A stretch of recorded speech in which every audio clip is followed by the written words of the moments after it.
o diri mga igsuon ko kay Kristo na nakasuwad sa New Testament, Hebrehanon Kapitulo 7, versikulo 12.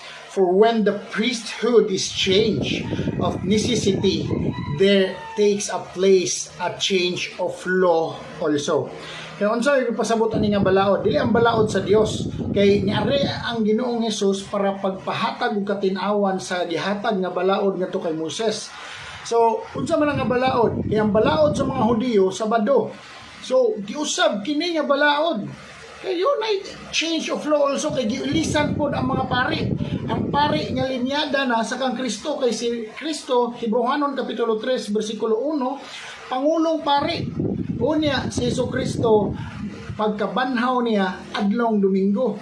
Unya, gisimba siya sa mga apostoles, adlong Domingo.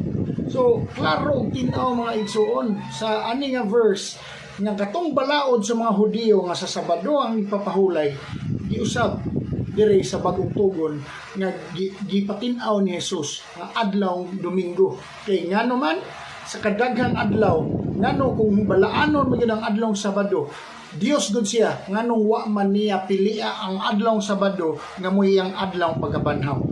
Unay question nga nagpabilin sa tuwa hantod karon, di ba?